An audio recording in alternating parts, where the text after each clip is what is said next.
សួស្តីបាទចាសួស្តីចាជួបគ្នាទៀតហើយ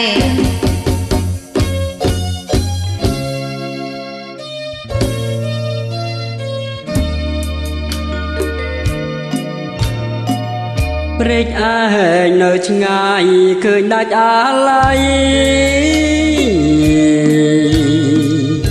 អនុស្សាវរីយ៍ជាប់ណហើយរុក្ខជាតិធ្វើម្នេញនឹងបានឃើញព្រែកឯងទៀនមិនមែនតែខ្លួនខ្ញុំឃ្លានតែចិននៅគួចទៅ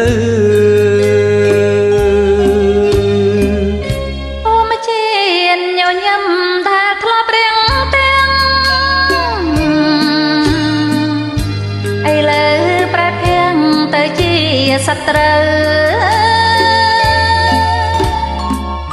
អានុសាវរីយ៍ជាប់ដោយដងផ្លូវគិនថាពេលថ្ងៃនេះទៅលែងឃើញព្រែកឲ្យទៀនហើយអនុស្សាវរីយ៍ដែលជាប់ក្រុមទិទីដូចឃើញគ្រាថ្មីថ្មីតាមឈើ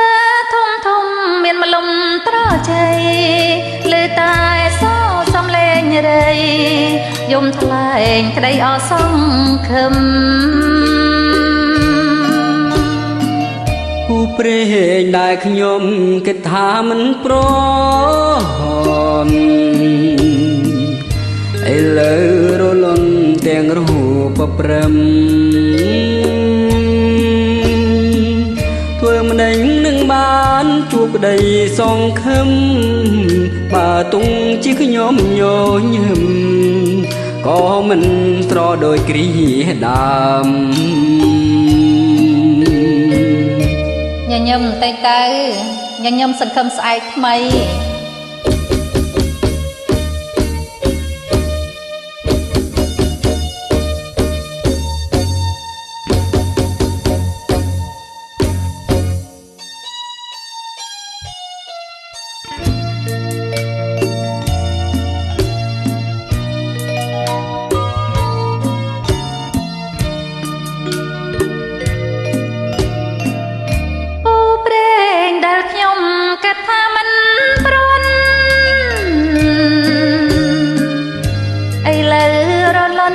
ទាំងរូ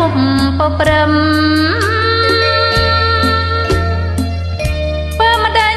នឹងបានជួបក្តីសង្ឃឹមបើតុងជាខ្ញុំញញឹមក៏មិនស្រង់ដោយគ្រាដើម